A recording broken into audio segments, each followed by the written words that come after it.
Instant Ralston and regular Ralston, the hot whole wheat cereals in the red and white checkerboard packages present Space Patrol! High adventure in the wild, vast reaches of space. Missions of daring in the name of interplanetary justice. Travel into the future with Buzz Corry, Commander-In-Chief of the Space Patrol! In today's transcribed Space Patrol adventure, Buzz and Happy are on the planet Mars, searching for Carol in an underground storage room filled with ancient, musty books. Suddenly, a sound that's more than a sound presses down upon them.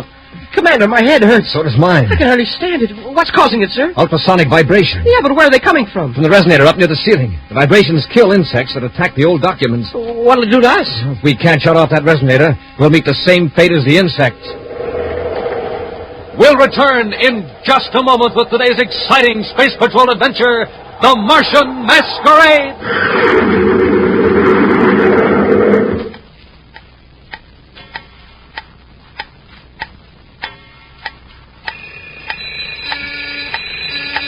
Time's up, Space Patrollers. This is the last call for the terrific MonoView Outer Space Helmet. Yes, this is the last week we can tell you how to get one. So, fire rockets! And get going, because I don't want any of you to miss out on the fun you can have with an outer space helmet. Now, just think, you can go off on imaginary trips anywhere in the universe through the eyes of that one-way eye plate. You can see everything clearly, but strange and different. A real spaceman's eye view. And with your helmet on, you'll look like an honest-to-goodness spaceman, too. It's a foot high. It slips over your head, rests on your shoulders, covers up your entire head. And that one-way eye plate is like magic. It lets you see out, but nobody can see in. Nobody can tell who you are. And what's more, it's got real-looking oxygen tanks, breathing tubes, and a crackling red and black lightning flash hood printed right on. Yes, sir, it's just what the spaceman ordered. Now remember, this is the last time we can make this offer. So better swing into action right away. Buy a box of good hot Ralston. Then with your name and address and an instant or regular Ralston box top, send 25 cents in coin to Space Patrol, Box 686, St. Louis, Missouri. That's Space Patrol, Box 686, St. Louis, Missouri.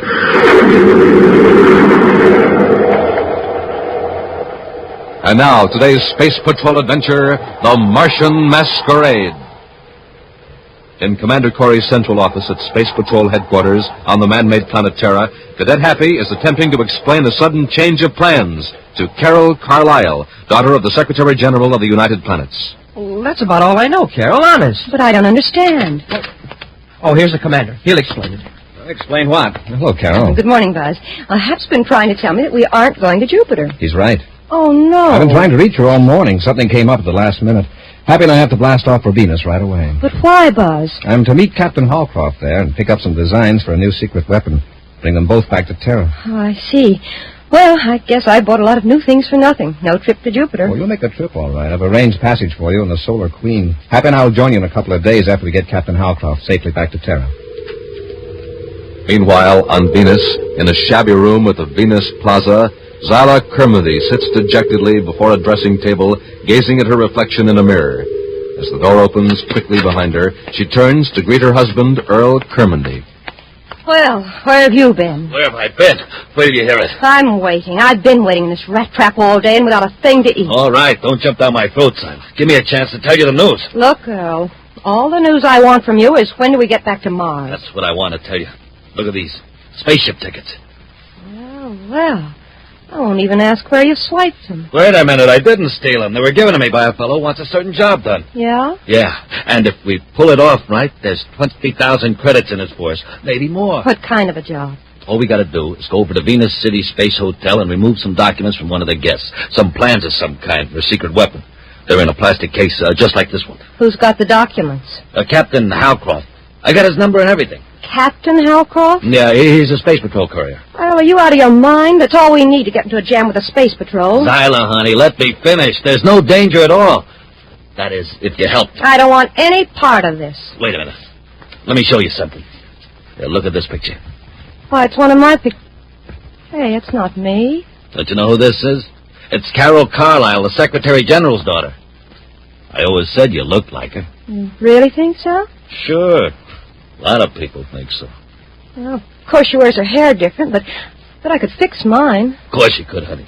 Now, look, all you got to do is get Captain Howcraft out of his room for a couple of minutes. Then I go in and get the documents. You mean I pass myself off as Carol Carlisle? You are crazy. I tell you, there's no risk at all. How do I get into the Venus City Space Hotel in the first place? Sneak through the freight chute? No. Look, I've taken a room across the hall from Howcroft. As far as the hotel staff is concerned, you're Mrs. Donahue. Where'd you get the money for the room? From the same guy who gave me the spaceship tickets. Oh, who's that? Now, he's a guy working with our old pal, the Martian book dealer. Scavlin? Well, Scavlin's just a go-between. But we're to take the documents to his shop in Lowell City on Mars. That's where we'll collect the 20,000 credits. 20,000. And all you have to do is play Carol Carlisle for 10 minutes. Oh, you don't think this captain would leave his precious documents unguarded for anybody but the Secretary General's daughter, is that it? Hey, he might. But if we hold an ace, why not play it and be sure?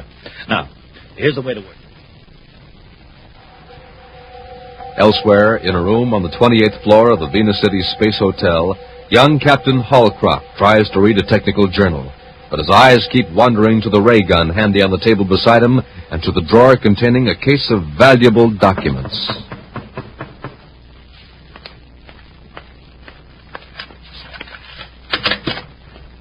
Yes?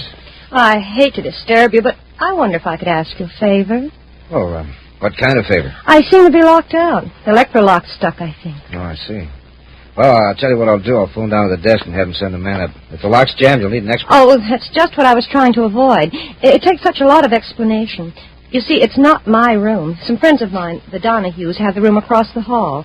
But they're out for the evening, and I left a package in there. Oh, I see. Oh, I know, it sounds strange, but calling downstairs and explaining would cause such a commotion. Oh, not on account of me, but because of my father. Your father? I see you don't know who I am. Does the name Carlisle mean anything to you? Carlisle? Your father's the Secretary General. Of course, Miss Carlisle. I recognize you now from your pictures. Well, you can imagine what would happen if the hotel staff found out I was here. There'd be such a fuss. I was hoping I could just pick up my father's present from the room and leave quietly. Sure, I understand. Oh, it's the room just across the hall, you say? Just one door down. I'd be so grateful. It'd only take a minute. Sure, Miss Carlisle. It'll be a pleasure. I do hope Mrs. Donahue gave me the right key. Luckily, I saw them in the hotel dining room. Well, if it was the right key, it should work. Yeah, we'll try it. There you are, Miss Carlisle. Oh, now why did I have all that trouble? Oh, thank you so much, Captain. No, not at all.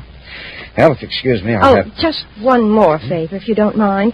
If you'll wait here just a minute, I'll give you the key and you can leave it with the clerk later. I'll only be a minute. All right, Miss Carlisle. Where is that package? Oh, she said in the bureau drawer. Oh, now, isn't that provoking? Captain, I'm awfully sorry, but could you come in, please? Well, what seems to be the matter? Oh, this drawer's stuck. I can't budge it. Would you try? All right, Miss Carlisle. A few moments later, Captain Halcroft returns to his room. His ray gun is still on the table, and a quick check shows the document case is still in the drawer. With a sigh of relief, the captain returns to his book. An hour later, there's another knock at the door.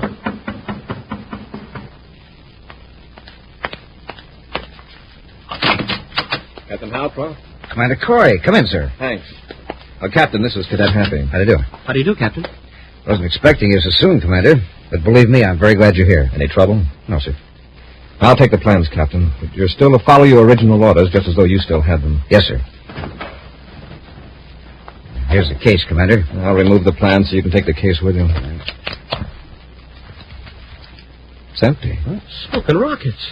I don't understand. That case hasn't been out of my sight since it was given to me. Have you left your room since you checked in here? No, Commander. I stayed here on guard except a couple of minutes. Where did you go? Well, just across the hall, but I wasn't gone for more. Well, why did you go across the hall? Well, I guess I'd better tell you the whole story.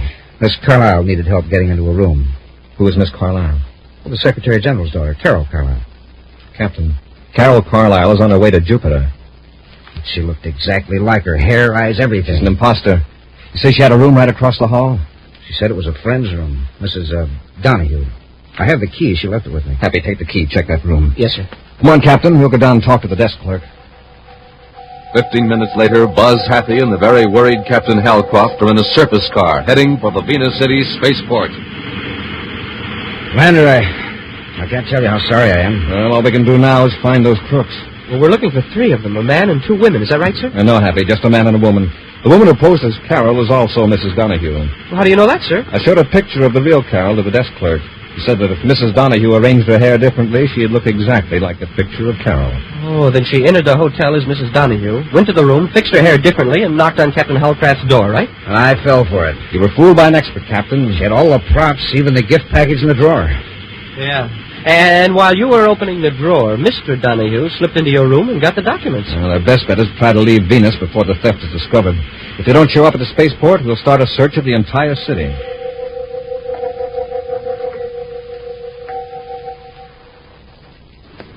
What are we standing around for? Why can't we get aboard the spaceship? I told you, Zyle, it's going to be late blasting off. Nothing to worry about. Just relax. In a few hours, we'll be at Scavelin's place in Lowell City. Look, there's that Captain Halcroft, and he saw me. You're just imagining things. Calm down. I tell you, Earl, it was Halcroft. He was walking right behind us. Now what'll we do? Don't get panicky. Wait till he gets farther away, then we'll duck into this freight. Sorry, Commander. She's sure all right. Where? Standing over there by the freight section. Hey, I see her. Smoking rocket, she sure looks like Carol, all right. Uh-oh, she ducked through a door. Come on, Happy, we'll follow them. Captain, you wait outside. Here's the door she ducked into, sir. Inside, quickly. There doesn't seem to be anybody here. She must have gone through into another part of the freight office. Somebody's behind those crates over there. Come on.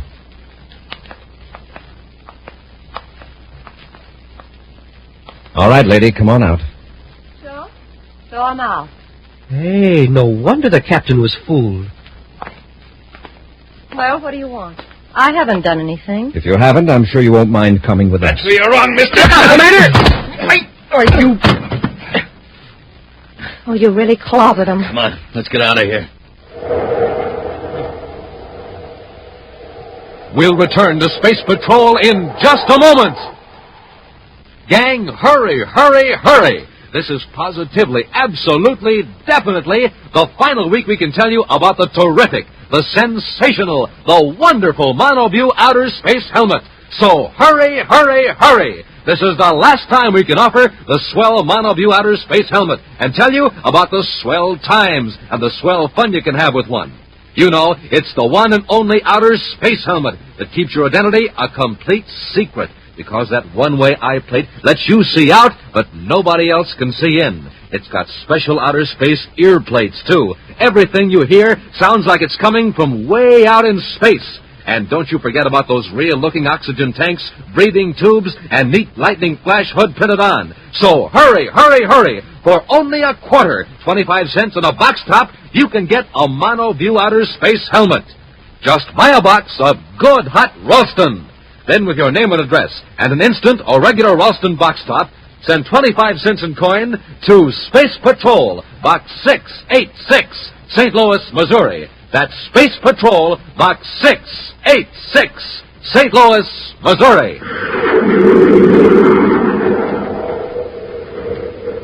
And now back to our Space Patrol adventure, the Martian Masquerade. Taking advantage of her striking resemblance to the Secretary General's daughter, Zyla Kermody helped her husband steal plans for a secret Space Patrol weapon from Captain Halcroft. A short time later, Commander Corry and Cadet Happy arrived at Venus City, discovered the theft, and rushed to the Venus City spaceport in time to catch Zyla. But while questioning her, Buzz and Happy were knocked out by Earl Kermody. Unaware of this latest development, Captain Halcroft waits for them to come out of the freight station, but as moments go by, he becomes worried and goes in to investigate, and discovers Buzz and Happy lying on the floor. Commander, Cadet. Commander, what happened? I'm not sure. There's a big guy with a club. First he hit you, Commander. Well, before I could get out of the way, he hit me. Same man I saw outside, talking to the girl. They may still be at the spaceport. We'll contact the control tower and order all ships grounded until we can make a search. Commander, if they got away, I think I know where they might be going. Where? Well, when I first spotted the girl here at the spaceport, I passed by close enough to hear part of their conversation. They mentioned Lowell City. Mars. Did you hear anything else, Captain? That was a name. Rather odd one. Scavs something or other. Scavlin, I think it was. We'll check on that later. Let's alert the control tower. All ships are grounded while a search is made for a girl resembling Carol Carlisle. Guards at all exits are questioned, but there is no trace of her. Then, following the clue offered by Captain Halcroft, Buzz and Happy board the Terra 5 and blast off for Mars. With Happy at the controls of the ship, Buzz finishes a call to Space Patrol headquarters. Now, that's all, but remember, when you locate Miss Carlisle, ask her to call me immediately on my private frequency. Corry out. Any luck, Commander? Well, Captain Halcroft was right. What do you mean, sir? There is someone named Scavlin in Lowell City. Uriah Scavlin. He runs a bookstore. Bookstore? It doesn't sound very suspicious. No, in fact, it's quite innocent. So innocent that I wonder why people like our friends the Donahues would be interested in it right after pulling the robbery. Yeah, that is strange. Well, has this Scavlin any kind of a record? No, but our Mars agents have been to his shop several times. You see, he specializes in rare books, first editions, collector's items. When such books are stolen, our men naturally contact all dealers, Scavlin among them. Well, have you tried having Major Robertson run a search through our master files on the Donahues? Yes, but I doubt that anything will turn up. That woman's name is no more Donahue than it is Carlisle. Yeah, I guess it's right. However, if the phony Miss Carlisle or Mrs. Donahue visits Scavlin's, it'll be reported to Lowell City headquarters.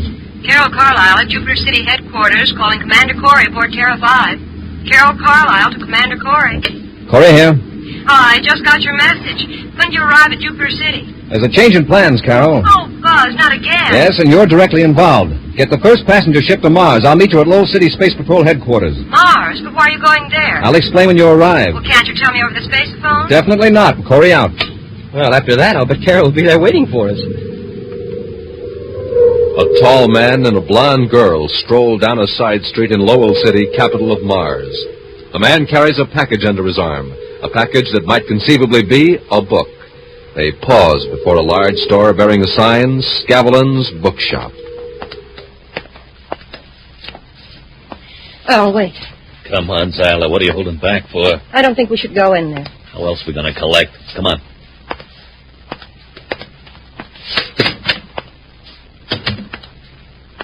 Oh, here he comes. Let me do the talking. May I help you? I brought in that rare document I mentioned the other day, Mr. Scavlin. Oh, let's see it. I'll unwrap it.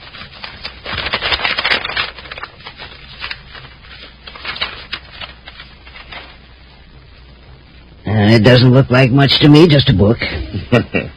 Don't judge a book by its cover. Open it up.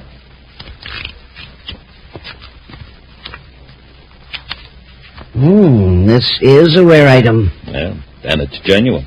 I'll drop back in a few days after I have a chance to examine it. Say, what about our money? Where's the 20,000 credits? Oh, you don't understand. I haven't the money to pay you for this document, but I do have potential buyers.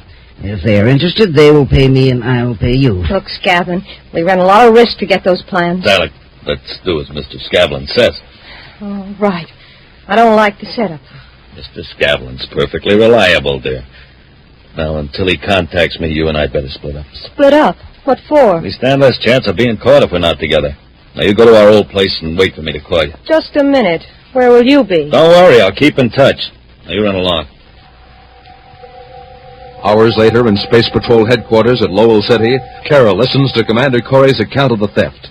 And you know where she is? Yes, one of our agents trailed her when she left Scavlin's bookstore. We don't know where her partner is or what they've done with the plans. Wouldn't you say the plans are in the bookshop, Commander? That's likely, but to raid the bookshop now might give Scavlin a chance to tip off the ringleaders. I'm hoping Carol can help us. I'll do anything I can, Buzz. I want you to go to Scavlin's and try to get some evidence. It may be risky, so I'm giving you a miniature spacephone to conceal on your person. We found out that the woman's name is Zyla Kermendy. Her husband's name is Earl. Well, what do you want me to do at Scavlin's? I want you to impersonate the girl who impersonated you.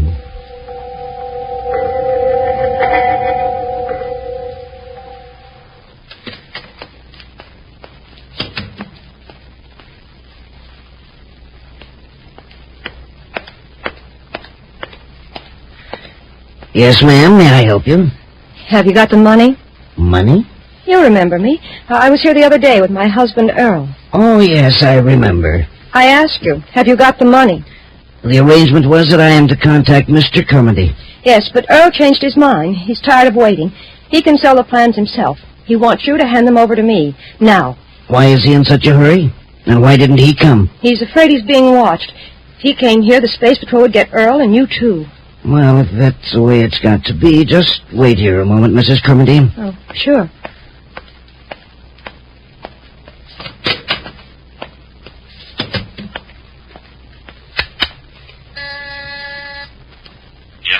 Kermendine, this is Scavlin. You better get over here right away. You got the money? No, but your wife's trying to double-cross you. Huh? She come to the shop? She's here now. All right, keep stalling. I'll be right over. Okay. Moments pass in the quiet, musty bookshop. Carol waits anxiously for the proprietor, Uriah Scavlin, to return. In another part of the store, she hears a series of muffled scraping sounds, as though heavy boxes were being moved. Could it be that Scavlin really is going to remove the stolen plans from hiding and give them to her?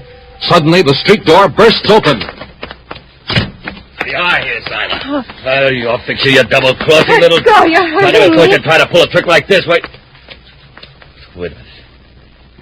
Scavlin, where are you? Right here. And if you're going to beat your wife up, do it somewhere else. This isn't my wife. This isn't Zyla. It isn't. Then who is it? It's the Secretary General's daughter. She knows the whole setup. Space Patrol must have sent her here as a spy. We've got to get rid of her. We'll hide her in the basement with all those old books. Mean where you've got the secret plans hidden? Yes, get her down there, quickly. All right, come on, sister. Get going. Down the stairs. A few moments later, a Space Patrol surface car screams to a stop in front of the bookshop, and two men rush to the door. It's locked, Commander. I can fix that. Now, before the space phone cut off, they put Carol in a basement. Let's find the stairs. I haven't heard a sound out of that miniature spaceophone for several minutes. I hope we're not too late. I hear the stairs, Happy. Have your ray gun ready. Yes, sir.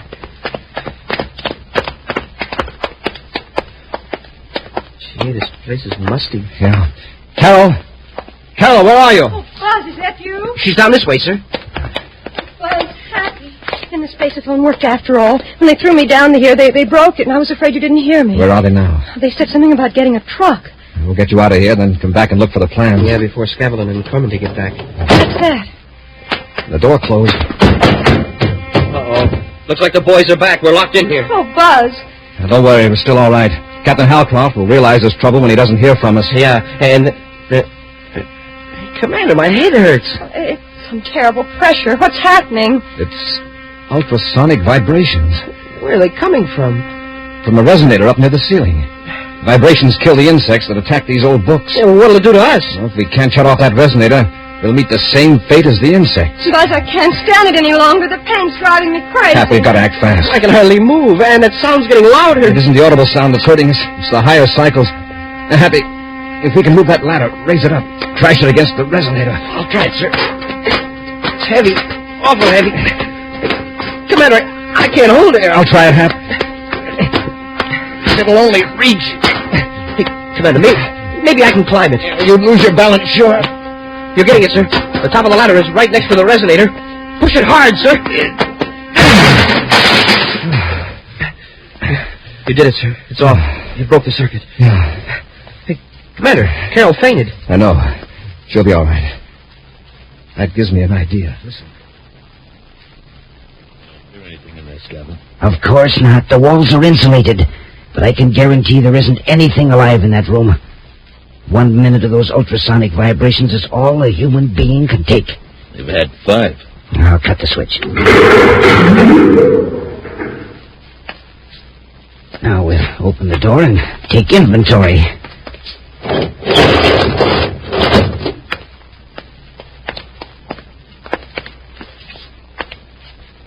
Yeah, there they are, the 3 of them. Now, the best thing for us to do is to get the plans and get out of here. Now, where'd you put them? Oh, right up here in this old book. That's all we wanted to know. Scavlin, they're alive! You bet we are. Get Scavlin happy. I'll take care of Kermendine.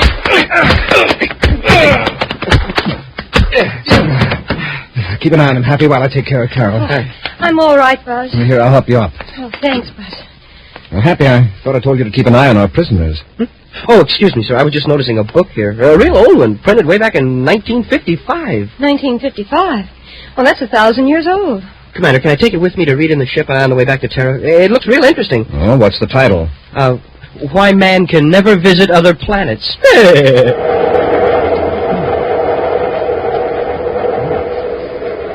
An action preview of next week's exciting Space Patrol adventure in just a moment. Space Patrollers, this is your commander. Now, I want every one of you to listen carefully to this message on the reminder meter. Now, listen. Here goes. Send away today for your MonoView Outer Space Helmet. Get it? Now, I want all of you to do just what the reminder meter says, because time is running out. This is the last time I can tell you about the sensational MonoView Outer Space Helmet, the official Space Patrol helmet that I wear on secret missions.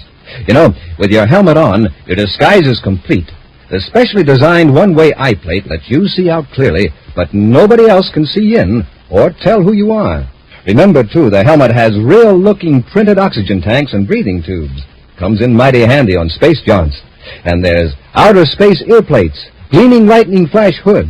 Yes, everything for the Space Patroller.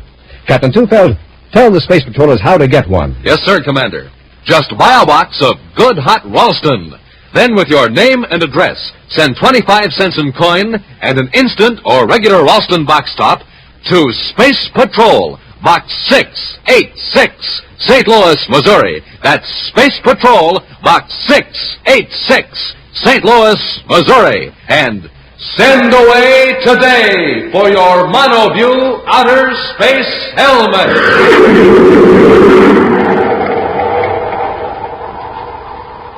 And now, a preview of next week's exciting Space Patrol adventure. Buzz and Happy are searching through an abandoned spaceship, half buried in a landslide in the mountains of Venus. Whatever forced this spaceship to land certainly wasn't the lack of fuel. Just look at all these drums bolted to the racks. They all seem to be full. Commander, the ship's moving. The dirt's getting away. We're sliding down the slope. Commander, the fuel drums are breaking loose. Run for the next compartment. If one of the drones hits us, we'll be crushed.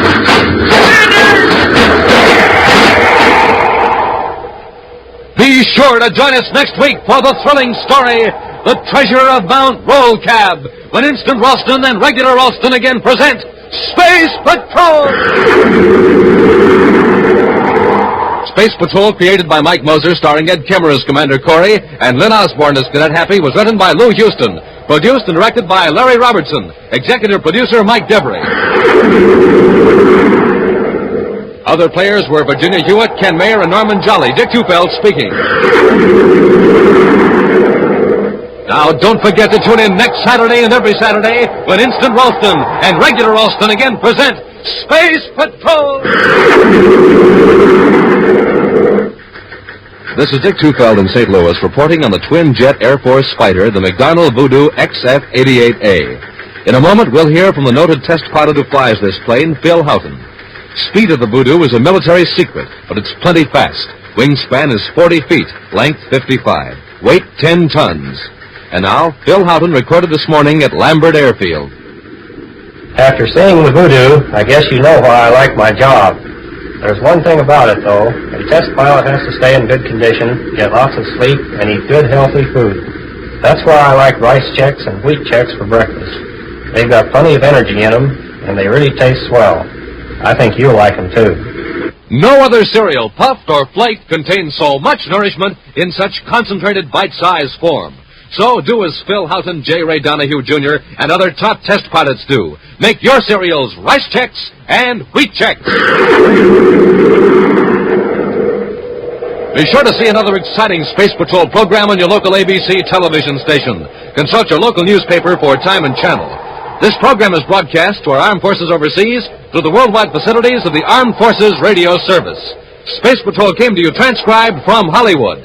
This is ABC Radio Network.